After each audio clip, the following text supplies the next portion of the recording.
कहते हैं कुछ सफर मंजिल तक पहुंचने के लिए नहीं होते, कुछ सफर खुद को खोजने के लिए होते हैं। Mumbai, horn, traffic, deadline, mobile की लगातार बजती नोटिफिकेशंस, मीटिंग्स, ईएमआई और एक ऐसी जिंदगी जहां हर दिन हम जीने की तैयारी करते हैं लेकिन जीना भूल जाते हैं। शायद इसलिए हर साल एक बार मैं भाग आता हूँ उन पहाड़ों के पास जहाँ नेटवर्क नहीं मिलता लेकिन खुद से कनेक्शन मिल जाता है। इस बार मंजिल थी हिमाचल का सबसे खूबसूरत और सबसे रोमांचक ट्रैक, हम्पटा पास।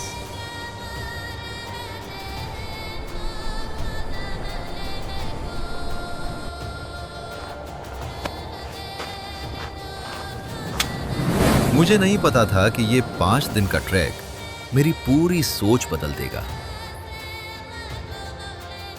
सुबह 5 बजे मनाली की हवा में कुछ अलग ही जादू था। देवदार के पेड़ों से आती खुशबू, दूर मंदिर की घंटियों की आवाज और सामने बर्फ से ढकी चोटियों पर उगता सूरज।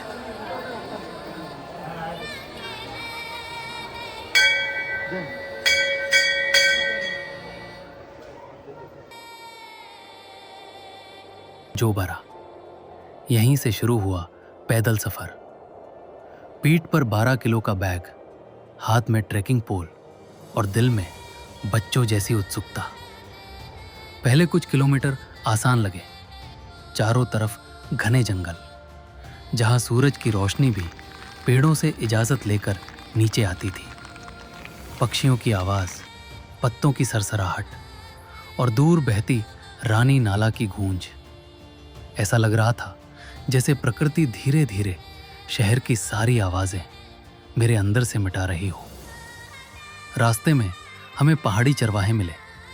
उनके चेहरे पर वो सुकून था जो करोड़ों रुपए कमाने वाले शहरों में भी नहीं मिलता। तभी मेरे मन में एक सवाल आया, क्या अमीर होना और खुश होना दोनों एक ही बात है? शायद नहीं। शाम तक हम पहुंचे चिका कैंप। हरी घास, चारों तरफ बर्फीले पहाड़ और बीच में रंग बिरंगे टेंट। रात हुई तो तापमान 0 के करीब पहुंच गया। टेंट से बाहर निकला तो ऊपर पूरा आसमान लाखों सितारों से भरा था। उस रात मैंने पहली बार आकाशगंगा को अपनी आंखों से देखा और तब समझ आया हम इंसान कितने छोटे हैं। हमारी परेशानियां, हमारा अहंकार, हमारी दौड़ इस ब्रह्मांड के सामने कुछ भी नहीं। दूसरे दिन रास्ता और कठिन हो गया। अब हर थोड़ी देर बाद हमें बर्फ पिघल कर बनी धाराएं पार करनी थी। पत्थरों पर संतुलन बनाना आसान नहीं था। कभी पैर फिसलता, कभी बैग पीछे खींचता। लेकिन हर मुश्किल के बाद जो दृश्य सामने आता वो सारी थकान मिटा देता। हरे मैदान जिनमें जंगली फूल हवा के साथ झूम रहे थे, ऊपर उड़ते हिमालयी पक्षी, दूर चरती भेड़ें और सामने पहली बार दिखा हम्पटा पास। इतना विशाल कि उसे देखकर इंसान खुद को भूल जाए।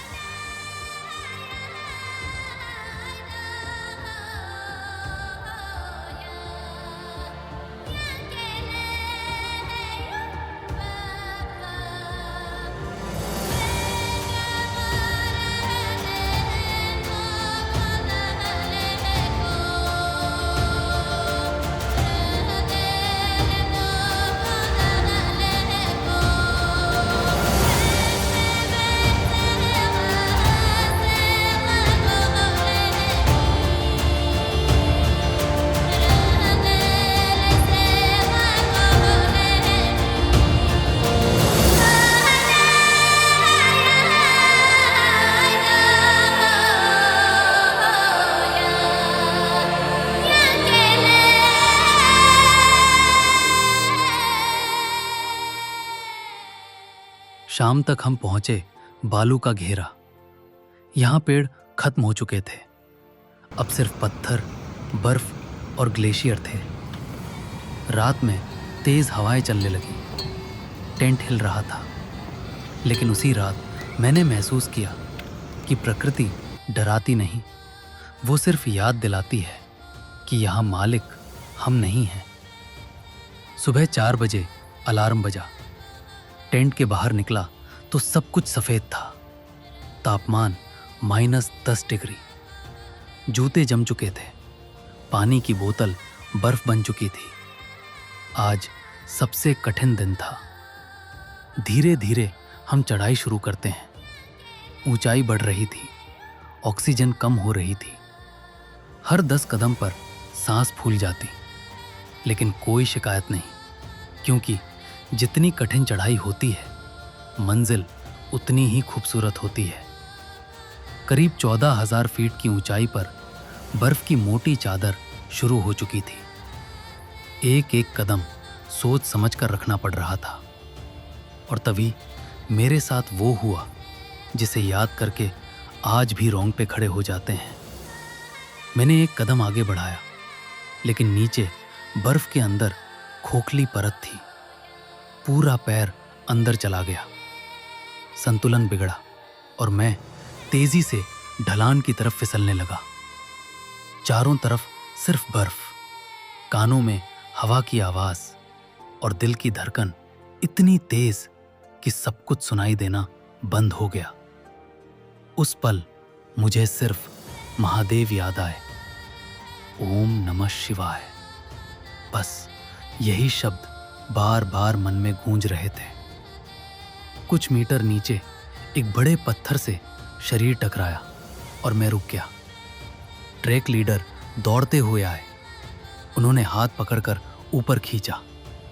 मैं बच गया, लेकिन उस 5 सेकंड में मैंने पूरी जिंदगी देख ली।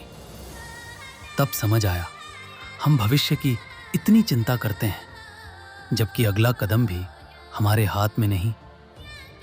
कुछ देर बाद हम हम्पटा पास की चोटी पर थे। सामने 360 डिग्री सिर्फ हिमालय। हवा इतनी तेज कि बोलना मुश्किल, लेकिन वहां शब्दों की जरूरत भी नहीं थी। आंखें बंद की तो लगा मानो पूरी सृष्टि एकदम शांत हो गई हो। कहते हैं हिमालय भगवान शिव का निवास है, और सच कहूं, उस पल मुझे भी ऐसा ही महसूस हुआ। न कोई इच्छा, न कोई डर, न कोई लालच, बस एक गहरी शांति। शायद मोक्ष का मतलब भी यही होता होगा।